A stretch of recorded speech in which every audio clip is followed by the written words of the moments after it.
Yeah, man. Welcome to the Yotas Yotas Yotas podcast, where we talk about everything Toyota. See what we can find out about this Japanese truck. Adventure stories. Lance got the fucking COVID, so fuck. No. Yeah, I'm cooking your food with COVID. Rigs. I'm accessorizing on the trail. Or some shit came loose and I'm just trying to tighten it. Anything that has the T on it, we love it. That's what happens when you buy a big truck. You gotta fucking get in there and keep her happy, you know what I'm saying? Can't be fucking around. You gotta get your whole body in there. I hope you enjoy, because we enjoy bringing it to you. We're your hosts, Captain Berg and Captain Lance, and welcome aboard.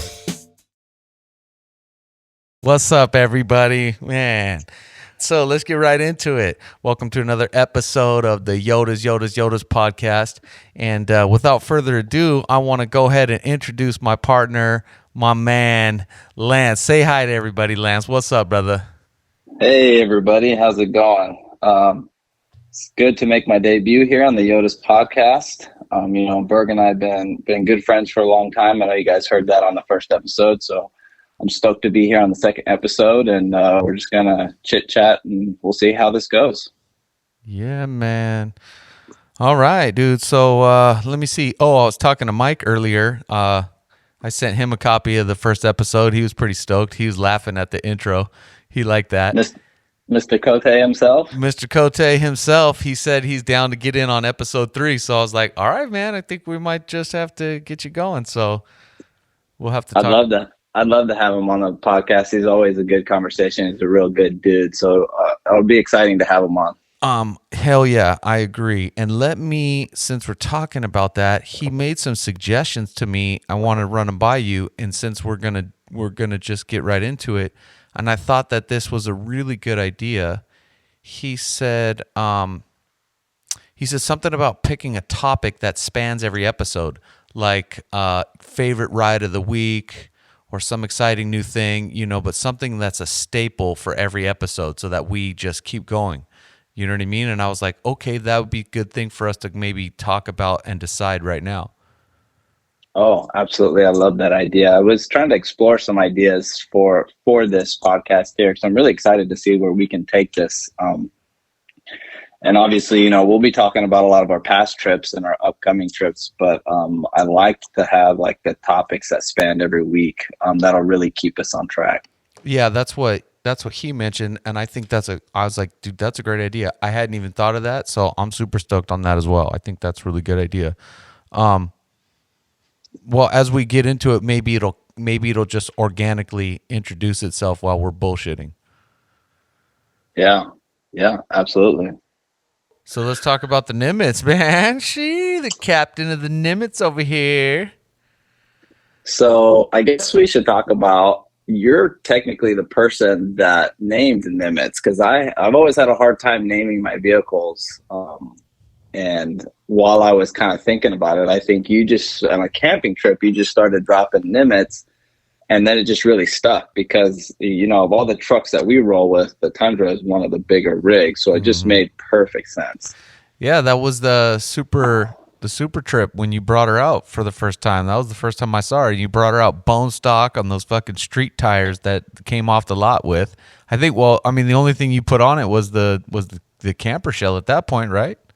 Yeah, I just found the Lear camper shell. I had to drive up to LA for that. I was in a hurry to get that on the truck before that first camping trip so I could sleep in the bed. Yeah, you had put together the back, though. I think you had built something for you to sleep on, right? At least, so you had done the camper shell and you put some setup in the back to sleep on, right? Yeah. So I made a quick little platform, really quick to sleep on. I bought a little mattress off of Amazon. Mm-hmm. And it turned out perfectly. It's almost like a queen size bed in the back of my truck. I didn't have blackout curtains then, but I made some blackout curtains for the shell. So it's like when I'm back there, it's beautiful. It's like sleeping at home. That's nice, dude. So I don't know, man. It just popped in my head. You pulled up in that thing and I was like, I don't know why the Nimitze, but it just was, I don't know. It just sounded right, man. No shit, Lance and the Nimitze over here. The big ass, beautiful, banging, big berth of a truck. Yeah, man. She's a big girl, but the Tundras drive really well. And I don't. It doesn't feel big when I'm in it, but all the time people are like things huge, and I think the camper shell helps with that. It makes the overall appearance look real big. Right. So the Nimitze is perfect. Yeah, that was that first trip. Super. I brought it out, bone stock, and just had fun with it, man. And that's what it's all about, is just getting out there and having fun. You don't need all the fancy stuff, just to get out and have fun with your friends, do the camping, and push her to the limits. So what have you done to her now? What mods have you done? What is she? What are you running? What's going on with her? What have you done since then? After, so we you got the shell and you got the bed set up, but now what have you done to her? So now I've got the Bilstein 5100 shocks up front. I got those set on the highest setting so I could clear my 35-inch tires.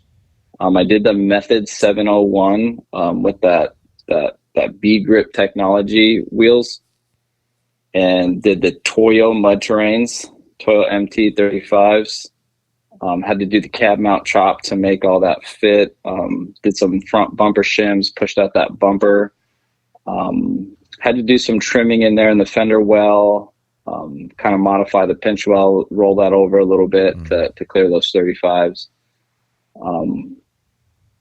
And so that's pretty much it for suspension. The rear stock. Oh, I did put some Total Chaos lift shackles in the rear with the shell and the bed platform and the stuff that I carry in the bed. The back end was kind of sagging a little bit, so I put the 3/4 inch Total Chaos lift shackles in the rear.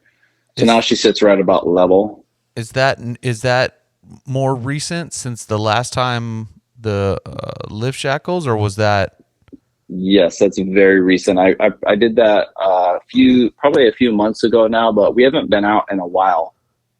So I haven't actually taken it off road since I put those on. Oh, okay.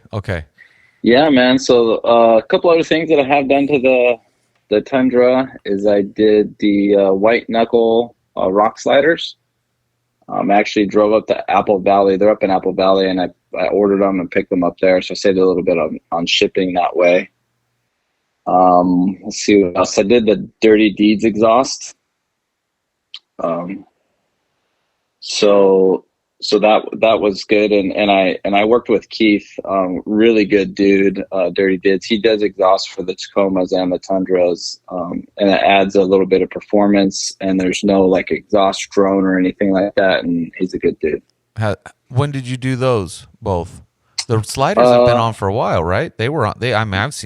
The sliders have been on there for a while, right? Yeah, the sliders have been on there for at least a year now. The Dirty Deeds exhaust, it's been on there for a while too. Trying to think of when I did that. It's at least a year now. Yeah, the sliders you have, that's right. They're enclosed, right? They're not open. You have like the step top. They have the diamond plate on the top. Yeah, that's right. And the diamond plate's actually bolted on, so I could remove them if I wanted. Oh, you could take that part off if you want. Yeah, that's pretty tight. That was cool, but I liked it as a step because the Tundra's so big to get in and out of. It's nice to have kind of that top plate on there. Yeah, man. I was gonna say, I think that's about it for the truck, man. I think mostly everything just cosmetic stuff, getting rid of some chrome and stuff like that. But it's been mostly stock. Other than that stuff.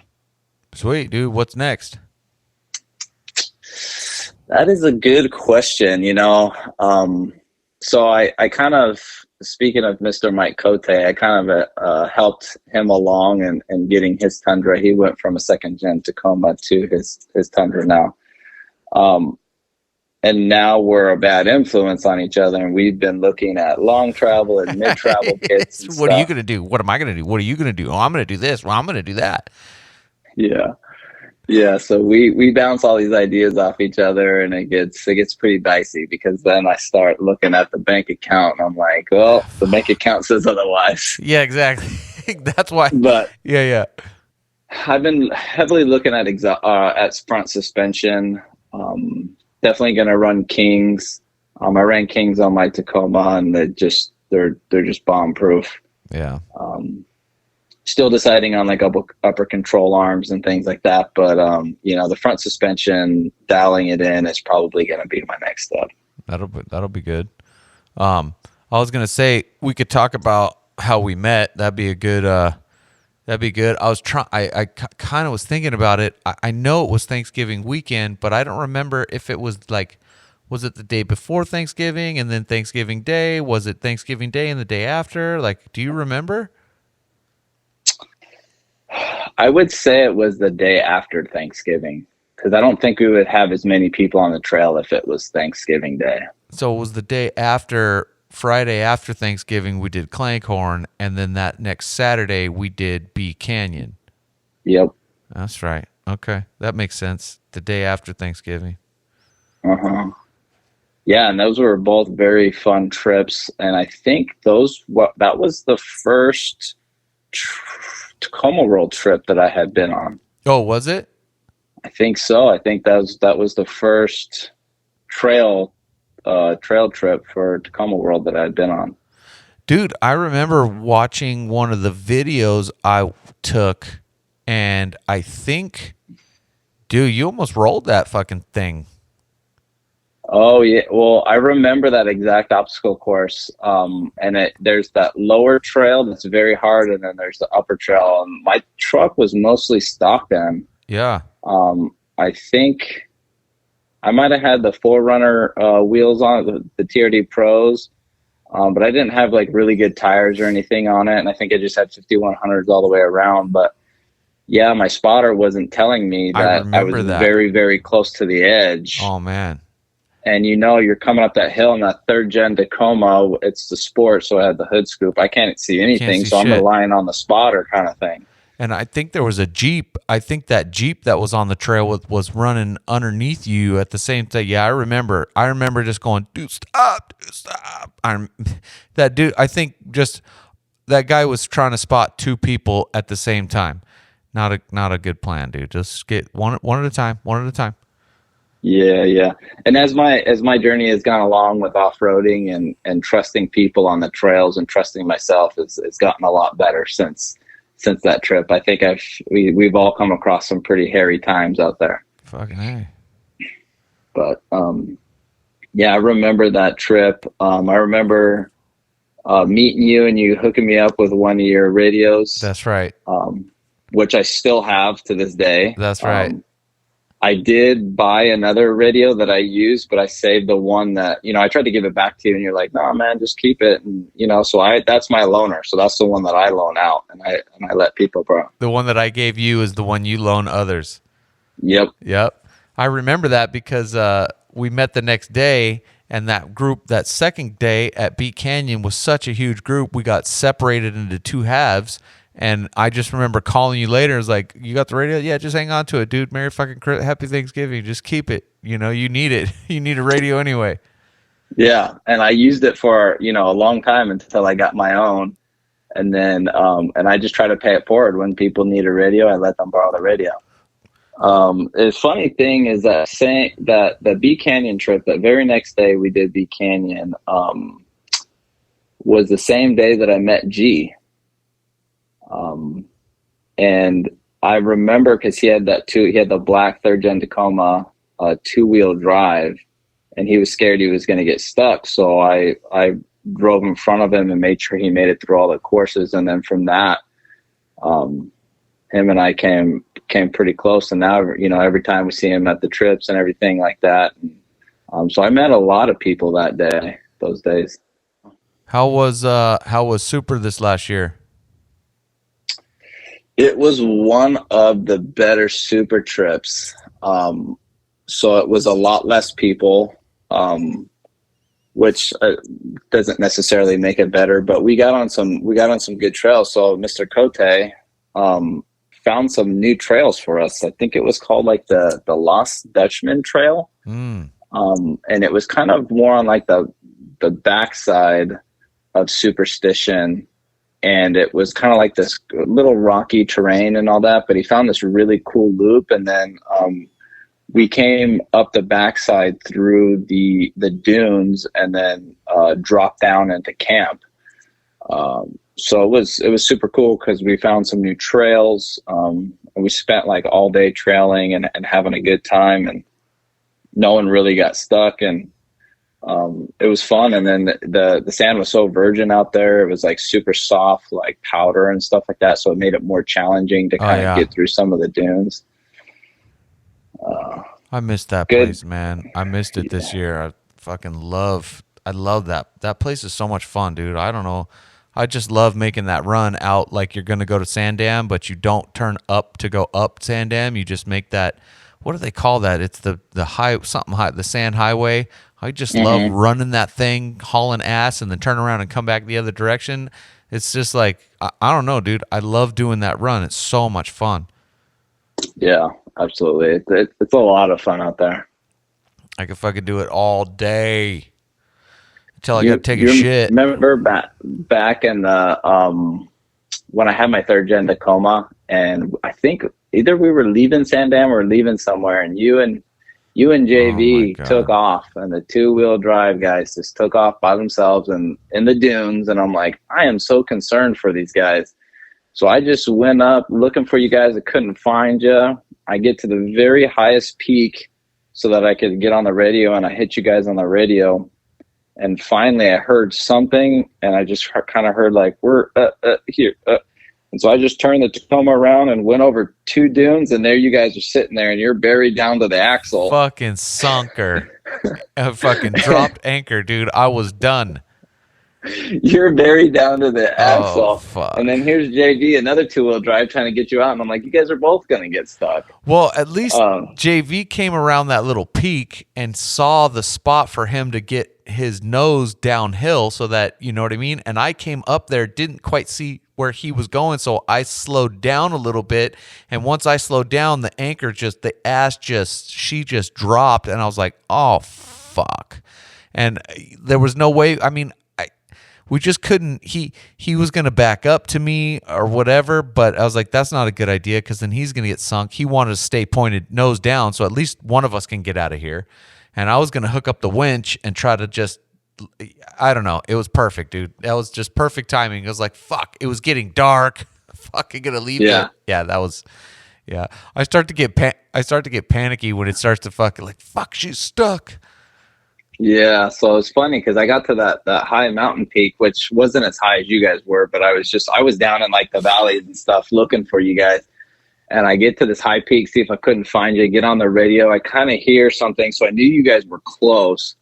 And then I'm like taking pictures of the sunset and stuff, and I'm like, okay, they're probably just messing around, because I couldn't really hear anything.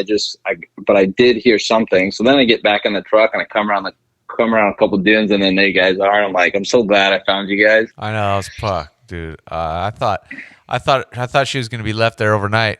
And fuck it. And we didn't know where we were either. Like, yeah, that was a good one, man. Mm-hmm. So and then we got you back to camp, and no issue, no deal there. That was a fun trip, man. That was a really good trip. I think I broke my icon on that trip trying to get up Sandam. I'm pretty sure that's because I broke the top hat to the icon, cracked it. I didn't even know it was broke until I was going to probably boost the front, like make an adjustment, and I was like, what the fuck is this? And noticed that the top pin was poking out kind of crooked, and I realized that the top hat was cracked, completely busted, and the top hat was cracked. And sure enough, dude, like, I mean, the dude, I took it to SDHQ out here and asked him about it, and he was like, well, he goes, that doesn't happen unless unless I had too much unless the spring, because if you add a bigger spring on it, then you can only go so far with adding, I can't think of the fucking, when you preload. Yeah, when you preload it, you can only add so much preload. And he's like, well, what spring is it? And I told him the spring. He goes, no, those springs you can add to, what are you running at? I was like, I don't know, I'm running like 1.25 inches, 1.5 inches. And he was like, no, you should be fine with that. These should go up to 2.5. And he's like, did you fucking jump it? I was like, what? Maybe just a little. Kind of. Is it jumping if the ass doesn't get in the air, but the front does? Then I realized that was that one trying to go up fucking Sandam and you're hitting those whoops, dude. She was bucking Bronco Billy. Sure enough, I'm sure that's what did it. Oh yeah. I think the only person who could have made that 2-wheel drive would have been fucking Danny.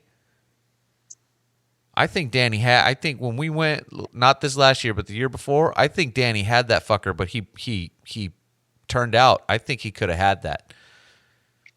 Yeah, I think you're right. I think they're one of those shots, man. He hammered it, and I was like, dude, keep going, and he decided to turn out. But I think he might have been able to pull that off. I think you're right. That was intimidating, though. That was the fucking trip that fucking Luke lost his wheel. Oh. I just saw the wheel coming down the trail. What the fuck is that? Oh, and there's Luke fucking running on the drum. It was so funny because I saw the wheel too, and I was like, I didn't even see the wheel pop off. I don't know, something caught my attention. All of a sudden, the wheel was just zipping Rolling by down the road. everybody, and I was just like, oh no. Fucking lost the wheel. That was wild. Oh, yeah, that was pretty wild. There's a lot of shit's happened out there, fucking Superman. Yeah, a lot of good times. A lot of good times, man. I'm sad I missed it this year, but you know, fuck. Sometimes the wallet and I don't agree. Sometimes the bank account and we don't agree. You know, my heart says go. My bank account says no. Dude, I'm telling you, one of the highlights of this last super trip was being at Sand Dam with Joe Bro Taco and Jason Speed Freak. They were animals going up the Sand Dam. Like, is Speed Freak? He has the green long travel truck. No, that's Mike on a bike. Oh, that's right. Yeah. Speed Freak, he does a lot of work for the Tacomas. He works out of his home. He has like a shop at his house. Oh, that's right. That's right. And he brings the motor home, and he brings his dirt bikes, and he has a Jeep out there, like an old Jeep. And Joe Bro was at the Sand Dam just going buck wild, just hitting it as hard as he could, as fast as he could, doing everything, just going crazy, super entertaining. And then he comes back and is like, oh, I'm going to let my truck cool off for a little bit after doing it for like a half an hour. And then Speed Freak jumps in his Jeep and just starts doing the same thing, just starts ripping and ripping and ripping. And as soon as he gets done, Joe Bro gets back in his truck and just ripping. Oh, dude, it was so fun. Fucking Joe Bro, we got to get him on here, dude. That'll be a fucking good. I'm gonna hit him up because that motherfucker. Talk about putting a Toyota to the test. He puts that thing through its paces. Yeah. His is what, a second gen with a 4-cylinder and a 5-speed manual. Fucking 4-banger. Oh, and he runs that truck hard. You wouldn't even know. Hard. And he's wild. I love that dude. I think Luke mentioned him. He's like, dude, man, Joe Bro's so much fun. He's crazy. I said, yeah, man. Yeah. I love that dude. As we go through, I'm thinking if this theme that we might have. What else did Mike say? He said something about a theme, like, favorite trails. That's a fucking good one. Favorite trails. Happy trails to you. That is a good one. I'm trying to think of my favorite trails right now. To be honest with you, one of my favorite things to do is to fucking make that run that we make from Joshua Tree. Yeah, but that when we do the back way, when we go up Thermal Canyon into Pinkham, I love that run. It's not hard or technical, but I don't know, something about it is just so fun to me, dude. Like, especially that Thermal Canyon part where, you know, it's kind of soft and cruising and you can kind of cruise. It's not too bumpy, and you just, I don't know, something about that run. It's super fun. That's with Pinstripe Alley, right? Yeah, Pinstripe Alley, dude. I love that run. That's an awesome run. It's funny. I knew you were going to say that because that's one of my favorite trips too. And I think actually that's a trip that we've done quite a bit together. I think that's been like 3 or 4 times now. Yep. Just that from Dylan and the 10. But once we get in that dirt right there, and then from that point all the way up to Brooklyn Mine, which I don't think is actually Brooklyn Mine. I think Brooklyn Mine is over the hill. I think where we camp, I think that's the Rose of Peru mine where old Lizzie's chute is. That's I'm pretty sure that that's the Rose of Peru mine. I don't quote me on that because I'm a moron. So but I think that's what that spot is where the cabin is. Just that whole run, dude. It's just as soon as we get off of that service road and we get into Thermal Canyon, I'm like, yeah, I can breathe. Let's go, dude. Like, fucking. I'll tell you what, every trip that we've done through that canyon, and even though we've pretty much run like the identical trip, right? There's always a new dynamic for me every time I go. So like the first time, obviously you go, that's new, it's exciting. And then I think the second time I went on that trail with you is when I first put the Kings in my truck, and I had not exercised them at all yet. And and then every time we find like a new mine or something to go through. So every time my truck's been different. And I think, like this last time we went through it, it's a whole new dynamic going from the mid-size Tacoma to the full-size Tundra and running down the same trails. It's a whole new thing. Well, and we did that, and we did that. I thought that was really fun, running the OK mine the other direction, because we always run it. We've always run it going from Rosa Peru up to OK and then back down to the Secret Sand Dune. And this time we ran it the other direction, and I've never gone up that backside like that. And that's a good climb for me to do. And I imagine, and it's like kind of thin. I remember going up that thinking, dude, Lance is, and you're driving up that side with the driver's side looking off of the cliff. So that's got to, I was just thinking, Lance, dude, this is a little tight. And you're like, yeah, I'm just cruising it back here, dude. I was just thinking, dude, that's got to be feeling like a squeeze. Yeah, the Tundra has always been a squeeze on a lot of the trails that I used to run. Fortunately, I've gotten pretty comfortable with the truck. I kind of, I can look at the trail and understand if I can make it or not, if it's going to be hairy. If I think it's going to be bad, I'll just ask for a spot.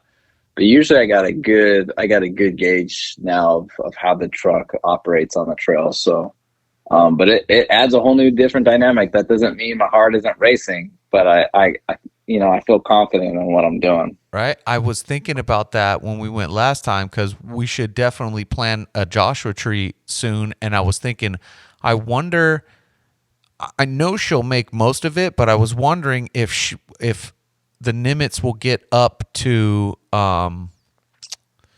Ivanhoe, because Ivanhoe is that that's the one we went up when we took the Jeep, when we took Matt and my homie Joe came with, and we went up Ivanhoe.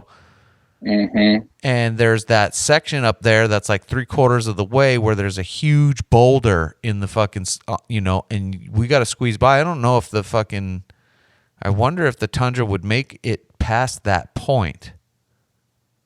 Huh. I don't know. I don't know either. Like, that's one of those, like, because I wonder if, because there's that part right there where I think there's a section there, it flattens off, and you could technically turn around from that point and go back down so that would be like, we could get to that point and then stop, and then somebody could drive up past that rock, and then we'd take a tape measure, a fucking measure. We're coming back down to it about, just leave her here. Just drop anchor. We'll be back. Yeah. Well, we'll have to find out, man. I would be down to find out. Fuck around and find out. Yeah, that's another fun. That's another fun trail. I'll always remember now you saying that, because that trip too. We did another trail that we had never done. That remember, we sat there kind of where the Secret Sand Dune is, and we watched a couple of groups go up that trail. I was like, well, I've never been up that trail before, dude. And we were watching them like kind of hit that little section that kind of curved around, and we're watching them mogul out and this and that. And I'll never forget you saying you said to JV's like, you know what, man, you guys are pretty fucking good in those 2-wheel drives. You guys know what you're doing. I think we're going to be just fine. And then the other thing I remember you saying was, you said, you know what, dude, I think if you got a 4-wheel drive, dude, you'd be bored. And I was like, really? And he goes, yeah, because think about all the excitement you're having right now, looking at these cars, looking at these rigs go up that trail, and you're wondering, fuck, am I going to make it? And your heart is racing and you're alive right now. We haven't even gone up the fucking trail yet, and you're so alive, and we're going to go hit that trail, and you don't know if you're going to do it, and you're going to make it to the top, and you're going to go, fuck, that was fucking great. And if you get a 4-wheel drive, you're going to be like, yeah, I can make that. No problem. No biggie. Just fucking, let me take a nap. Wake me up at the top. And I was like, that's fucking kind of true. Yeah, man. I don't know. I just sat there and thought of it. And I was just like, you guys are, so used to having to look at the trail, think about it, assess it. Meanwhile, while you're doing that, your heart's racing. You don't want anything to happen to your truck. So you guys are like, it's an adrenaline rush. Fucking For me, I get in my truck and I'm just like, I'll make it up regardless. And if not, I have control because I have 4-wheel drive and stuff, and in my Tacoma, I had the locker. So it was just like, I was pretty confident. I mean, there'd have to be some huge boulders or a really tight trail for me to not be able to make it up it. And so I'm always just chill for the most part, Right. And I think you guys, but that's how I was introduced to off-roading, because I had a 4-wheel drive. Right. So there's still some things that get my adrenaline pumping, but not like you guys. You guys have to really assess this trail and think about it. And you watch people go and you're like, I don't know, but I've seen you guys off-road a lot, and I know your guys' capability, and I knew you guys would be able to hit that trail. I was like, you guys for sure will hit it. Right. I was like, we should do it. And then you guys were just fine. There's I always think about that. There's probably nothing in Joshua Tree that fucking JV and I couldn't do. We'd probably make every single fucking trail there. You know what I mean? Like I'd be willing to bet. There is the one though. There is the one, and the only reason I got stuck was because the 4x guys, and I always have to remind the 4x guys in front of me, don't fucking stop if we're going up a hill. Because if you stop in front of me and I'm on the climb and I have to stop, I'm done. Like, in some of that shit, I don't want to back down. That's that hill that goes up from the Rosa Peru, from Lizzie's Chute, up. We walked up that when we went with, that last time we went. We walked up to the top, and then that shoots down the backside to the Brooklyn Mine. That's where the Brooklyn Mine actually is. And I got stuck going up that hill.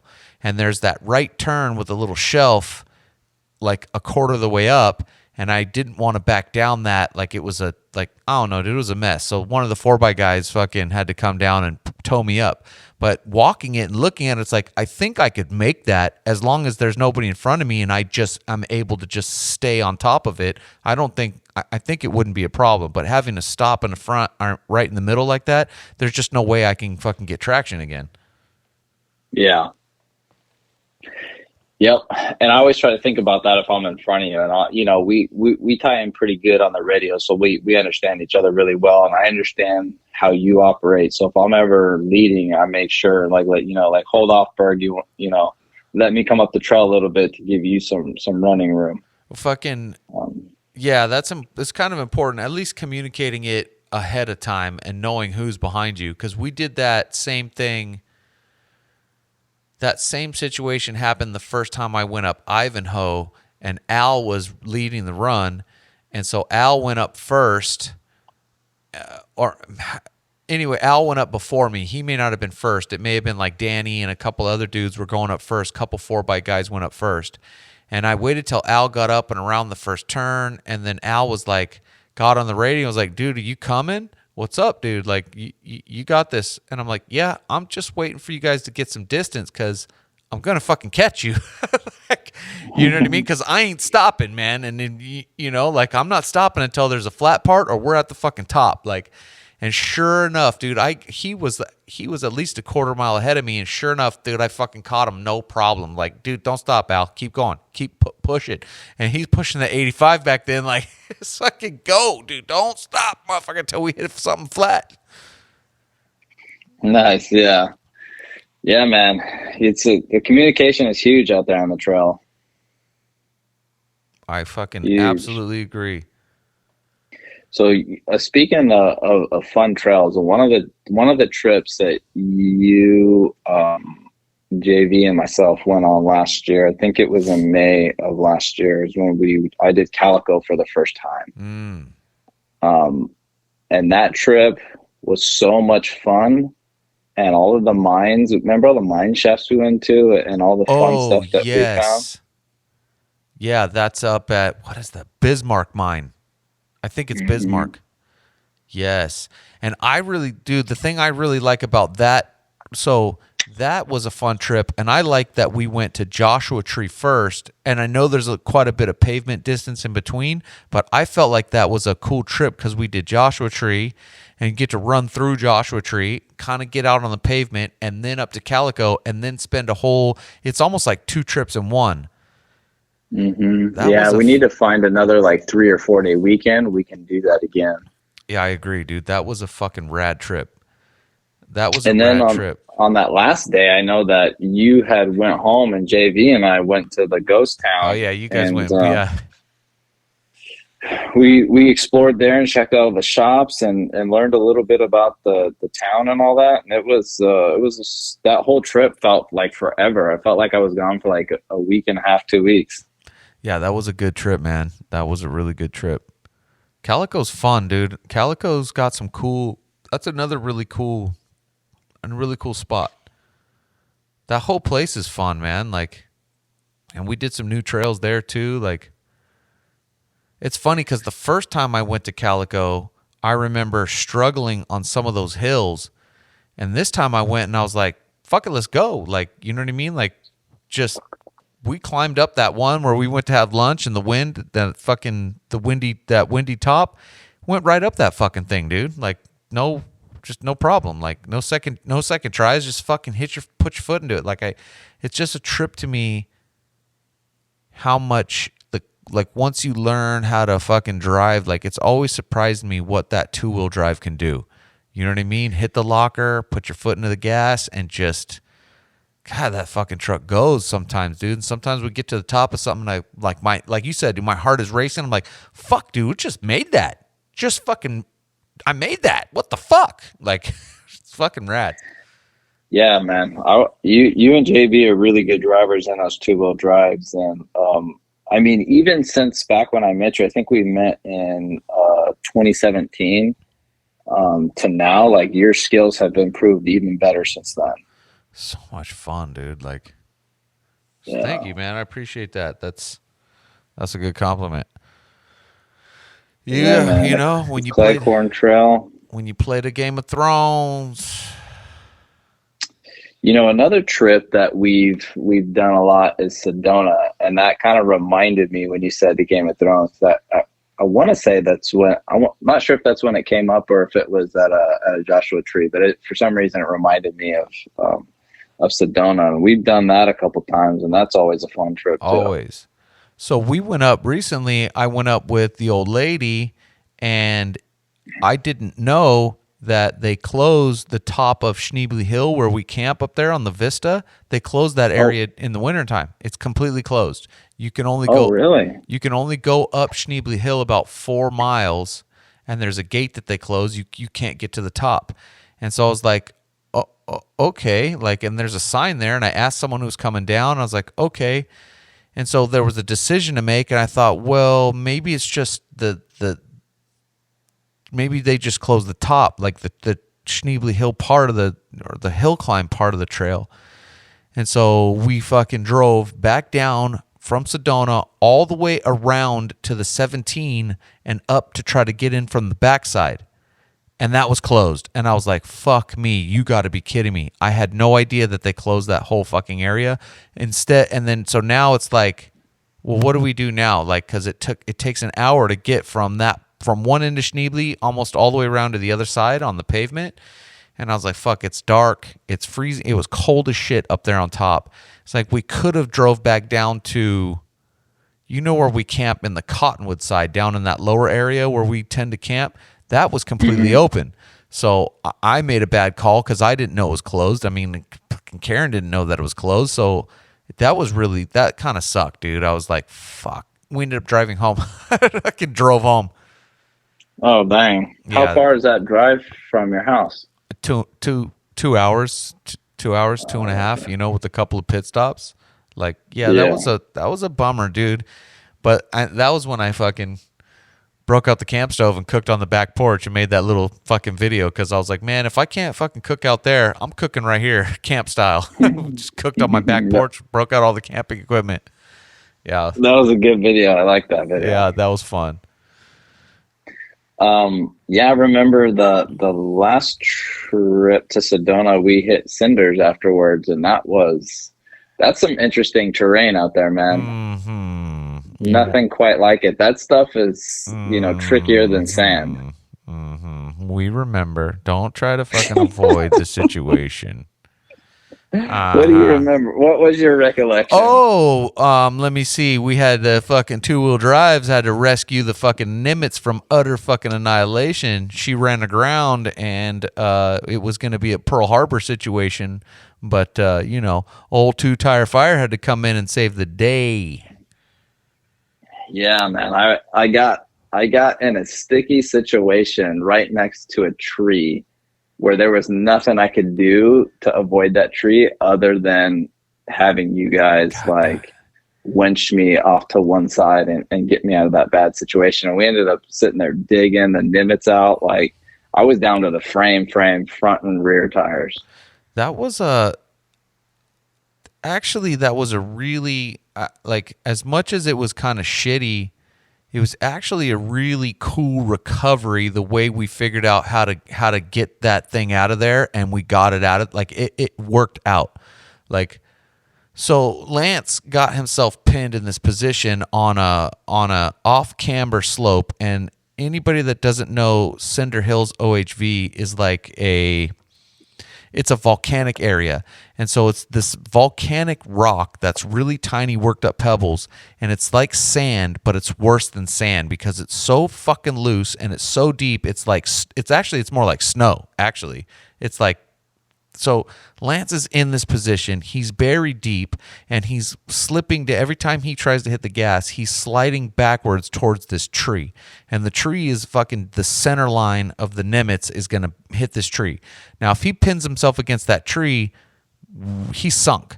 And so the only thing I could think of was, well, let me get the fucking Black Pearl in on the side, and now driving a 2-wheel drive in the snow, let's just say, because we're going to call it snow. It's black fucking snow. Wouldn't you agree, Lance?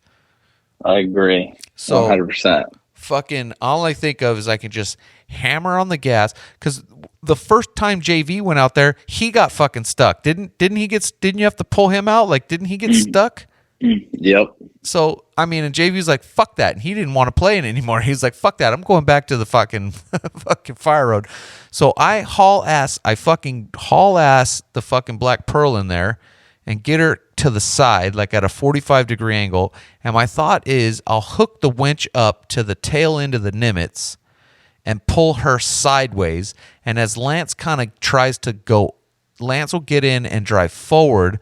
But as he drives forward, he'll slot, the wheels will spin, and as he's spinning, I'll tug him on the winch, which will pull him sideways enough for him to reverse backwards down the hill and around the tree. And we quickly figured out that wasn't going to work because he's sliding downwards closer to the tree faster than I can pull him sideways. So then what we decided to do was the next best thing would be to pendulum swing him off of another tree that was about 100 yards uphill from him. And so we decided, okay, we'll pendulum him, and we'll hook up tow straps to the front of the Nimitze, and we'll tie him off to this tree so that as he spins the tires and I winch him sideways, he won't go any further back. So okay, this is a decent idea. Let's see how that works. So we hook up the fucking Nimitze. We anchor the Nimitze to the fucking tree up the hill. I pull in sideways. I got a little bit further up the trail to get a more of an angle. Hook the winch up. He spins the tires, and we start winching him over. This is working. It's working brilliantly. We winch him, and he slides sideways off camber. He's not coming down the hill towards the tree. I'm winching him clear, right? We get him into this position. Now he's clear of the tree. He can back out. Now the Nimitze is weighted on the pendulum. Oh, fuck. Now what do? Well, we didn't think of that. Fucking, I surely didn't think of that. Now we've got this fucking 10,000 pound fucking aircraft carrier. You know, we got an 80,000 ton displacement aircraft carrier hanging off of a tree on a fucking 100 yards of fucking tow strap. Fuck. And he can't go up. So what do? Well, I guess it's time to break out the maxi pads. And for those of you who may not know what the maxi pads are, those are the traction boards. We call them maxi pads because they're fucking whatever. They're for fucking pussies and fucking overland bros that don't know how to fucking drive and fucking whatever. But we all have them. But we all have them because they work when you need them. This is a perfect opportunity to say, shout out to Max Tracks. What a great product. They're fantastic. We love them. They got the Nimitze out of a sticky situation. I will always pack them, on my rig. So they actually do work. We like to talk a bunch of shit about, because dudes go out there and spend all this money on their rigs and fucking put on these, these traction boards and then go park it at the mall. Anyway, so now what do? We got to get him off of this fucking line that's hanging there. And okay, now we got to dig. So now we're digging in the fucking snow, which is really the black rock. And I'm telling you, and by the way, if you haven't been to Center Hills OHV, I highly recommend it. This is going to be something these are going to be words that you hear out of my mouth as I can hear this is a theme. It will be something that's highly recommended. So maybe that's our theme. Berg, what's on the highly recommended list this week? Yeah. Highly, highly, highly recommend Center Hills OHV. Fucking beautiful. Anyway, so now we got him on this pendulum. He's hanging. We don't need much. We just need enough to get enough slack onto this, off of the Nimitze, onto the line so that we can break the shackle free. So we start digging, right? We're digging, and he's got two tires. Since he's off camber, we got to pick the tires that get the traction. So we're digging front driver, rear passenger. We dig, we put the traction boards in there. Lance gets half an inch. We dig, put the traction boards in there, Lance gets a half an inch. We dig a third time, traction boards, Lance gets a half an inch. So now we're at 1.5 inches, just enough to break the fucking shackle free, get the fucking thing loose, and Lance backs out. I mean, this was mother of all recoveries, and we saved the Nimitze. Yeah. One last final detail. That was an excellent description, and you made a very long story short. That was hours of stress and sweat and panic that you just nicely dialed into like a 2-minute piece. Yes. But as I was backing down, right, I was still getting very, very close to that tree, and I was still kind of panicked about it. And then there was some very, very heavy, strong branches hanging down that drug on the roof of the shell and my truck and put nice racing stripes all along the top of my truck and shell. Oh, fucking gouges. They're still there, huh? Yeah. They're never going to go away. Yeah, I buffed them out a little bit. So they're, when the sun is glaring, it's a white truck. You can't really see them, but they're for sure there. But I'll take that any day over what was going to happen if I kept proceeding backwards. I know, that was... So that was that dude, that dirt bike dude that was next to us, man. He came up there and helped us. Oh yeah, he goes, oh, don't worry about getting stuck out here. He goes, everybody who comes out here and at least tries to go up this hill once will get stuck. We'll get stuck. And you went up the hill You went up the hill. Yeah. I remember you'd said you were trying to go up the hill and you realized like, okay, this isn't going to happen.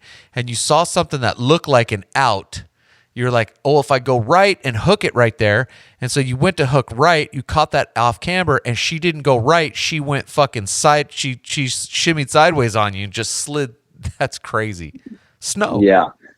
Yep. And the terrain took over the whole truck. What I had intended was not what happened, which is what got me in that hole. And I honestly didn't really see the off camber situation, and and it really wasn't that bad, except for the fact that the way the truck operates in that type of material is why it got so hairy. If it had been sand or it had been dirt, no problem.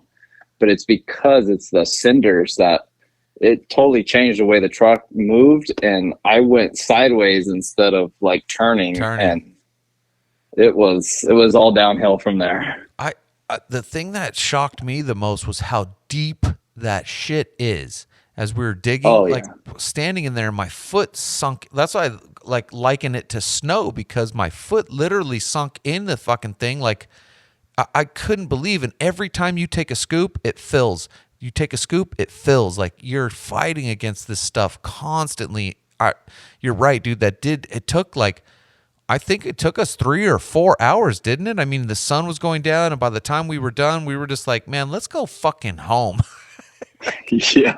Like, Well, you got to remember too, is I think we were at Sedona before that. This was like the end of our trip. This was like the last like 2 days. I think we were just going to spend the night there. So we're going to spend there like that day to drive around, spend the night, wake up, maybe mess around a little bit, and then go back. And we had already done our driving around. We were headed back to camp, and we were just kind of goofing around, and that turned into a nightmare.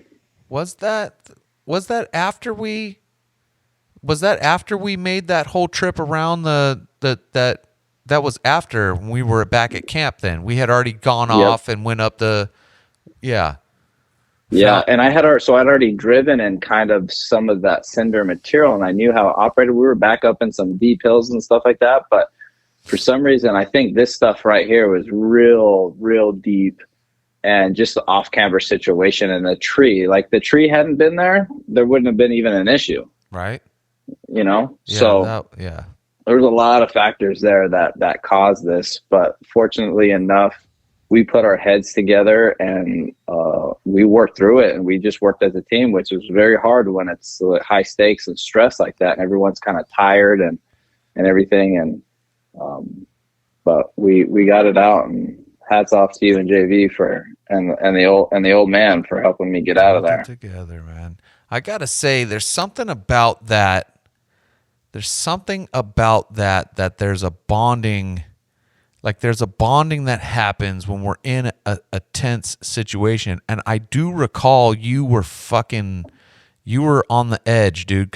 And I know that feeling, because I've fucking been there, on that edge, dude. And it was like, Lance, dude, let's take a breath. Let's take a moment, dude. Like, let's breathe it out, dude, because I know that feeling.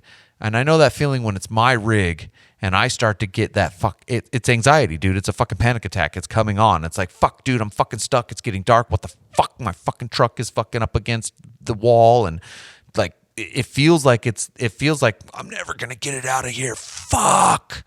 I know that feeling, dude. It sucks. Yeah, well, it's called the trauma bond. It's called the fucking trauma bond. We fucking went through trauma together. It's like, that's what soldiers go through, right? Like, that's fucking. It's like going through buds, but I don't want to compare ourselves to SEALs, but it's a trauma bond. It's what fucking dudes in the trenches together. Yeah. So I mean, it was, and I don't think I've ever gotten any of my vehicles in a situation that bad before. Right. Typically, I've gotten stuck before, but everything's always been manageable, or felt like, oh, this, we have a clear plan and it's easily executed. This one was a very, very tricky one for us. We had to pull out all the stops. Everyone pulled out all their, tow lines and hooks and we had to get everything and rethink and reassess and redo everything and stay kind of cohesive as a team. And like I said, I think we did a fairly good job giving, the situation. I agree. Yeah, it's just, yep. That's interesting, because I've a couple of times now when I've gone out with Karen and we've been out just messing around, nothing serious, but I run into folks who need help. And there's been a couple of times now. I mean, just recently we went to her and I on that Sedona trip where we came home. We were just driving in between, and we were actually on that. No, we went to go hike. We went to do a hike, and interestingly enough, on that road, which I thought was funny, is we pulled up to the stop sign where we parked along that road where those hot air balloons were on the road on the trip that we took that last time with all the hot air balloons. I pulled up and I was like, oh shit, this is the road where the hot air balloons are. Anyway, we went and did the hike, and as we got off the hike and we were driving back out to go to the next spot, the ranger was parked there, and some tourist type put their car. Obviously, they tried to park off the road a little bit and got into some little soft shit, and the whole front end of the car dipped into the like the wash on the side of the road. I mean, they were 3-wheel motion, and I was like, oh shit, we're gonna pull this person out. And so we pulled them out. And I always just like trail karma, you know what I mean? I feel like those are those opportunities for the karma to build. It's like, if I help these people out here, then I know when we get in a sticky situation, we're going to have the energy and the universe is going to be on our side, so that fucking we can, get the Nimitze out of the woods, literally. I mean, absolutely. And it's the good karma too. Like the guy at Cinder's helping us out, right? Yeah, exactly. I mean, people see you, they help out, and you just got to pay it forward. And that's what we're all out there to do, is just make sure everybody's good. And you see people who need a hand or need something, offer up what you have. That could be a good topic too. Something about trail etiquette, I don't want to go around telling everybody what to do, but you know what I mean? Sometimes it's a good idea. If you're new, these are things you want to consider. Absolutely. And also I think that if there are folks who are out there that have experience, they should be passing some knowledge down to the new guys so that they don't get themselves into a situation where they're fucked, because that can easily happen really quickly. And someone who doesn't know what they're doing and they get fucked, that can be a scary situation. Yeah. And hopefully most people who are first trying it aren't going out there by themselves. Hopefully they have people that are already kind of in the sport and doing that. But I think you do run across people that are just so adventurous that they're like, oh, I'm just going to come out here and wing it. And then, they might need some help, or, any opportunity you can get to help somebody out is always good. Okay. Pivot. Pivot because I had made some comments in the first go around here, episode 1, about Toyotas being made in the USA, and so I did a Google search. I got on the old Googler. I got on the old fucking and did a search here to find out what Toyotas are made in the US, and it was interesting to learn what and where. So Toyotas here, made in the USA.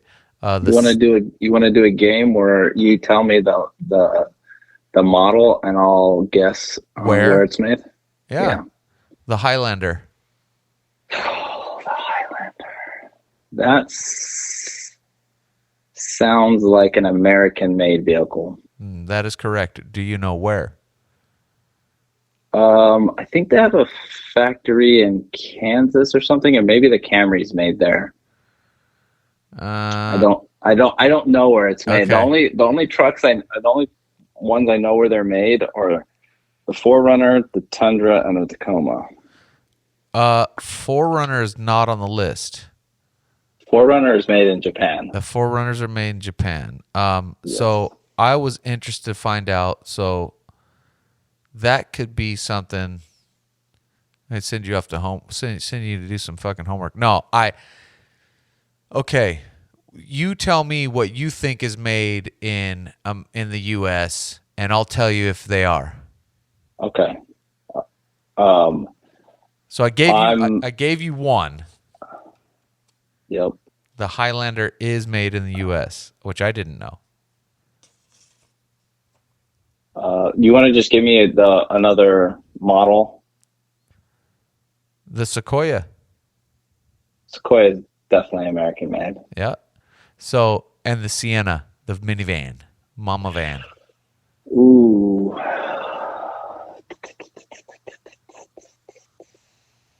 I'm going to say that's American made too. Yeah. And all three of those are made in the same place, which I knew the Sienna was because old girl, She has the van, and I popped it open the door and was like, oh, tight. All three of those are made in Princeton, Indiana. Oh, The Princeton, Sienna, the Indiana. Sequoia, and the Highlander are all made in Princeton. And then I also learned, interestingly enough, there's another factory in Georgetown in Kentucky. Kentucky. I said Kansas, but maybe I think I was confusing And that you with did, Kentucky. What's made in Kentucky? Is it the Camrys? yeah, it's one of them. There are two more made in Kentucky.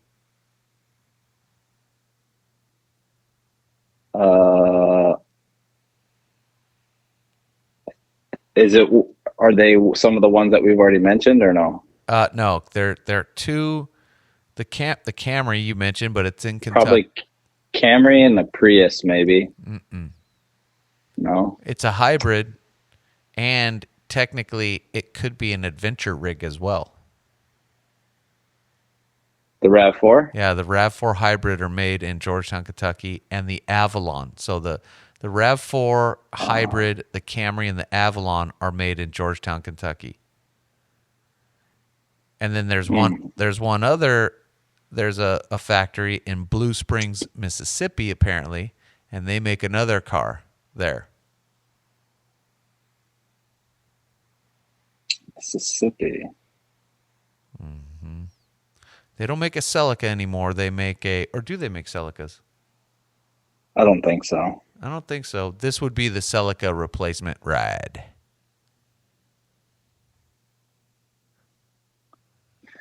Celica replacement? Yeah, it's That's not the new. Is that that's not the new Supra, is it? No, it's it would be the if the Camry was the sedan. Oh, Corolla. That's Corolla. it. That's it. And then, of course, we all know where the Tundras are made. San Antonio, Texas. San Antonio, baby.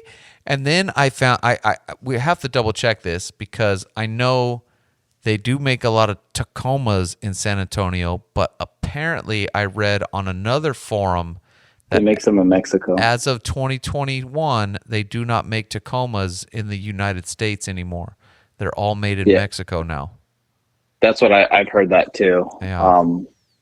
So I work down in Chula Vista, which is very close to the border. And when I'm going to work, I see tons of the trucks coming up over the border, tons of Tacomas on the back of the trucks coming up over the border. And my Tacoma that I had was made in Mexico, but I think I did hear that the San Antonio plant was going to be exclusively Tundras. Exclusively Tundras. Yeah. Yeah, but that's pretty cool to know that the Tundras are all Tundras are made. It's an American fucking truck, dude. And that would lead me into, okay, that's an interesting something to talk about next time. Because I heard that some American fucking trucks are made in Canada. Like GM and that's something to maybe look into because I just thought, well, isn't that interesting that, a fucking Toyota Tundra is made right here in fucking Texas, but something like a GMC Sierra is made in Canada and it's a fucking US, that's a US, like, so what the fuck? I don't know if that's true. I heard that somewhere. I'm not sure, but it'd be interesting to find out if that's the case.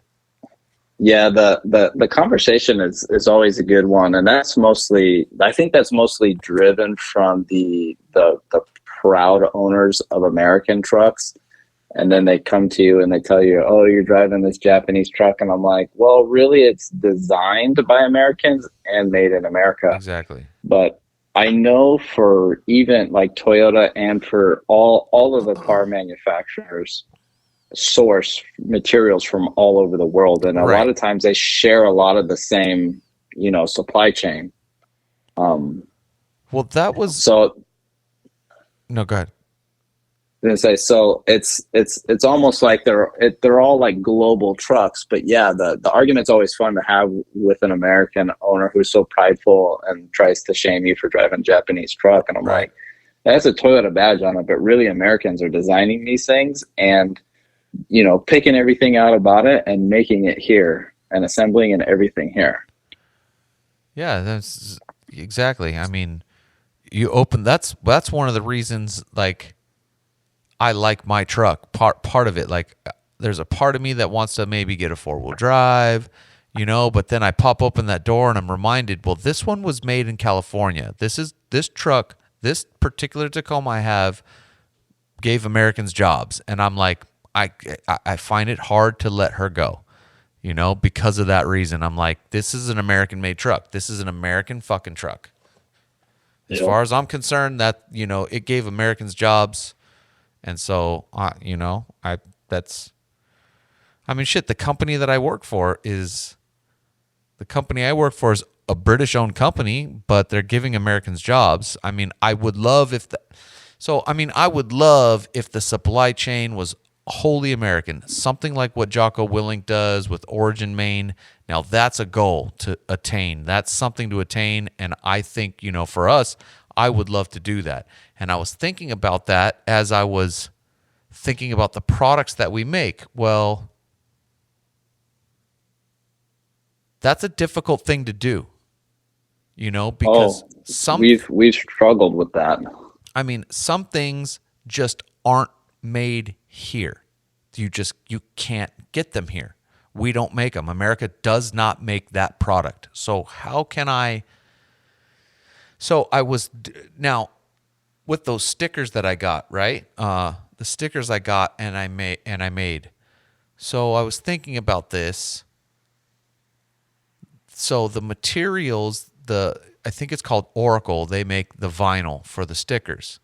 They're an American company, and they're based out of Seattle, Washington, but the vinyl itself is actually manufactured in Canada. And now I don't know if there might be vinyl. I don't know if 3M is made here. You know what I mean? There might be vinyl. I know that company Oracle because my friend worked with them, and I thought, okay, well, it is an American company. Some of it's coming from Canada, and my hands are making it. So, you know what I mean? And I don't know if there's vinyl made in the U.S. But anyway, like that's a difficult thing to do, to try to be 100% fucking American sourced. That's a mission. Yeah, and I remember when we made our first run of shirts, and we were able to find some American-made shirts, and they're super good quality. And I've even had Luke mention, he's like, "Where'd you get these shirts from?" They're really solid. And we are gonna keep the ethos of 100% American made, but even just, I was looking for hats forever, finding hats for a reasonable price and having them, embroidered and stuff like that with our logo on it. It's expensive, man, to have all American made stuff. Right. And then that leads to that I kind of thought that same thing with the t-shirt printing, right? So, I asked Rob over at AZPX to print them for us. And okay, he's my homie. He's an American. He lives right here in Scottsdale, Arizona, and he's a small business owner, American. But what about the ink? And what about the ink that he puts on there? Is that American made ink? Now, how far down the rabbit hole do we want to go? You know what I mean? Like, do we make screen print ink? I don't know. I guess it's ink. I don't know what you call the material that you put on there. Do we even make that here in America? Is it possible? And if I wanted to do that, would we purchase that ink and then give it to Rob and say, "Hey, Rob, can you use this fucking ink?" You know what I mean? Because we want to be 100% made in America. That's a difficult thing to do. It's crazy. Yeah, it's having your supply chain fully American made too is definitely tough. And usually I think what you find, and probably what Jocko's had to deal with, is you just start doing everything yourself. Right. Which I don't know if we're there yet. We might not be there yet, but for sure. But we could end up there, right? We can do everything that we can right now. And then if, things get business is good enough, then we can just start doing everything ourselves. And I think that's usually what ends up having to happen. Right. And I agree with you on that too, because I was thinking about that even further, like, so the machine that I bought, that Cricut machine, that's the machine it's the die cut machine, the machine that cuts the stickers out. Well, that thing's not made in America. Do we make those here in America? And we might make them in America. There might actually be one that's made in America, but how much does that cost? What's the cost on that? Like the thing I got was what, $200, and is one that's made in America cost $1,000. Well, fuck, I can't afford that. Like to get started and on ground, you know what I mean? To fucking, so yeah, I agree with you. And then I thought, well, what if I just print the screen here in my home? Again, are those so then that would mean everything, all the equipment that I had to buy, that would all have to be made in America. And then the ink would have to be made in America. And then the shirts have to be made in America. Is that American cotton? You know what I mean? Like it's a crazy concept. And I know that Jocko and Origin Maine, that's what he does. Every bit of it is American. The gins that they, I think they're the cotton gins, all of that's American cotton.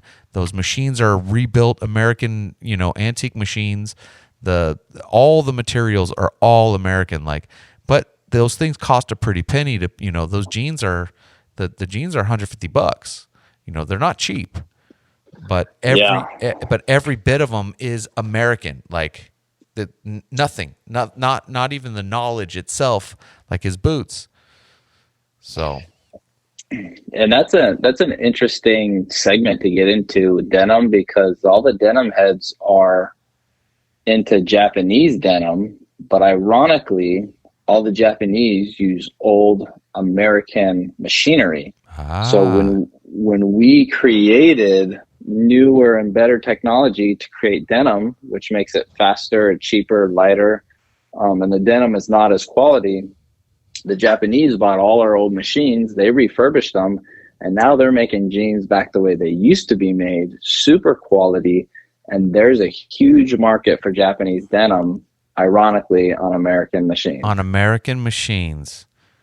So kudos to the Japanese. They kind of taken that lost art and found a niche, and now, like, you talk to any denim head, they're going to tell you, like, the Japanese denim is grade A quality. That's what you want to go with. I think I might have heard something about that. Kudos to the Japanese, man. Yeah. I mean, I'm all about Team America, but I mean, son of a bitch, they designed a badass truck, and I'm sticking with it. Fuck it. Yeah. Well, I know that you had kind of introduced me a little bit, and I went to school to become an engineer, right? And I'm a manufacturing engineer. That's right. And as going through schooling, you learn like the Toyota way. And that's right. You told me about that. Our company that I work for, an aerospace company, all manufacturing companies all mimic the Toyota way, because they have such robust processes and build such quality products that they're emulated time and time again. There's yet to be anyone that exceeds their manufacturing processes. And that's like a part of their culture, right? It's a part of just the way that they do everything, right? It's I remember you were explaining that to me before about you and the company and how they do that.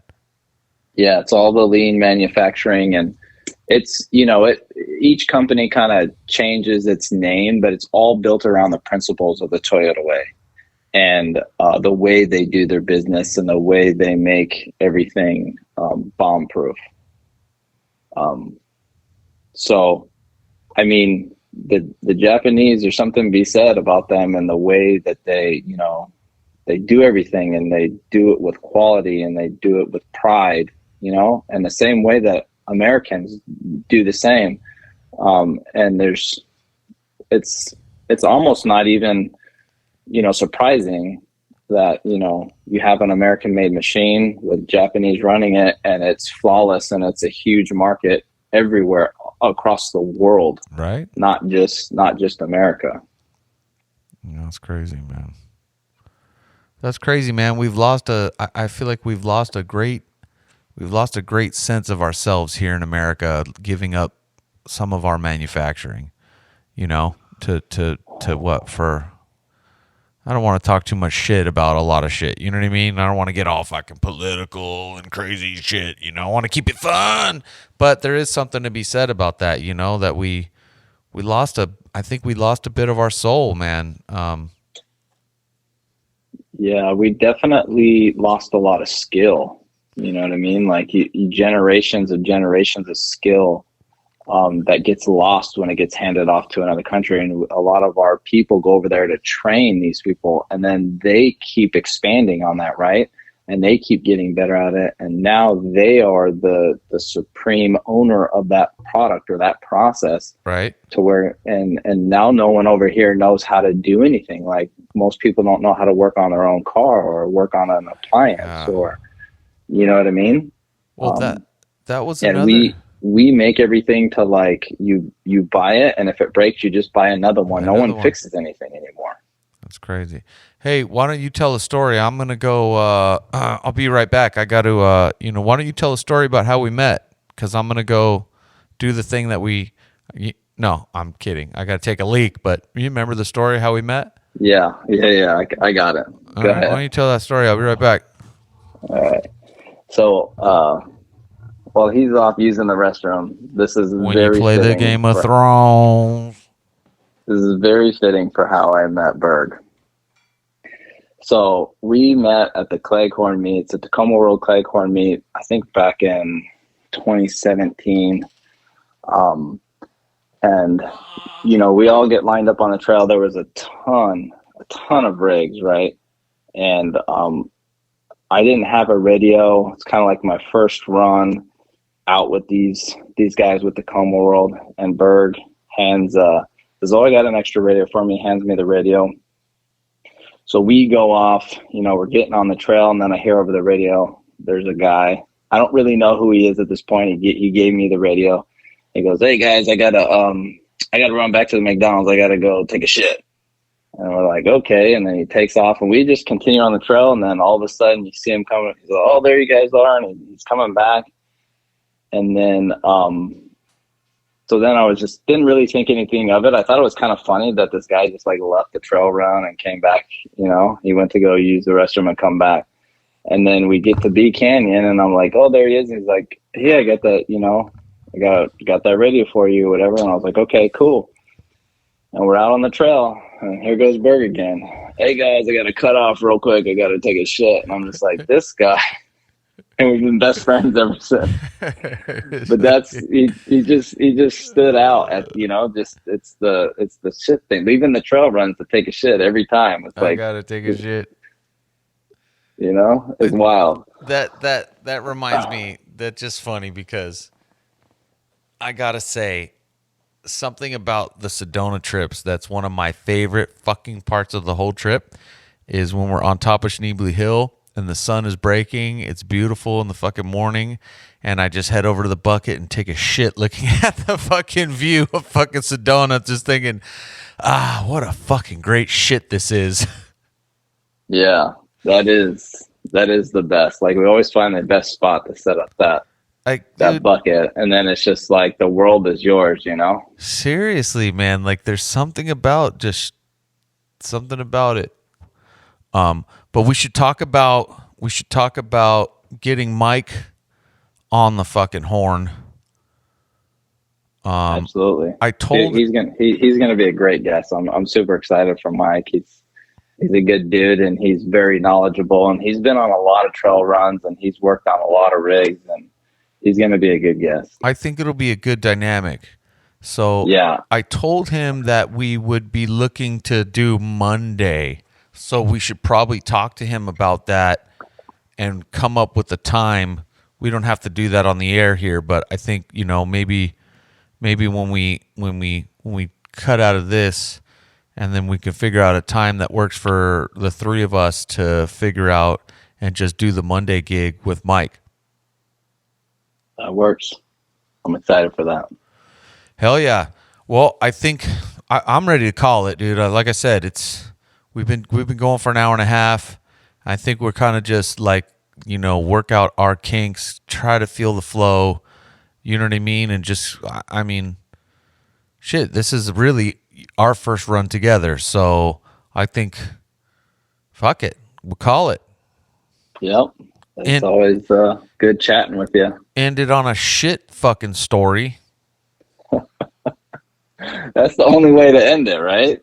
I guess, dude. I mean, I got to take a leak. Why don't you talk about taking a shit? Like, that's the way to go. Fucking. Like, it's very fitting for how we met. Well, I guess we're shit talk. Now we're bullshit shit, berg shitting, shit talking, so fucking some shit, dude.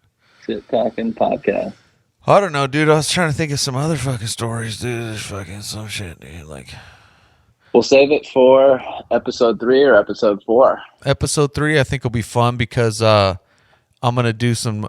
Mike already talked about it because I mentioned it. I mentioned it in episode 1 about my first trip out, which is really cool because my first trip out that I mentioned in episode 1, my trip to Joshua Tree, where I really fell in love with off-roading, was the first time I met Mike, and it was the chili cook-off. So that'll be cool and Mike was just telling me a little bit about that. So that'll be cool to talk to Mike about the chili cook-off. So, and that's how I met Mike. So that'll be interesting. Get the 3 of us together, talk about that. And there's going to be so much more. I'm interested to talk to him about the tailgate situation. Is he moving on that? I haven't heard anything lately about that, but we've explored some ideas. I know he's trying to ball out on a budget, so that puts a little constraint on really what he wants, Right.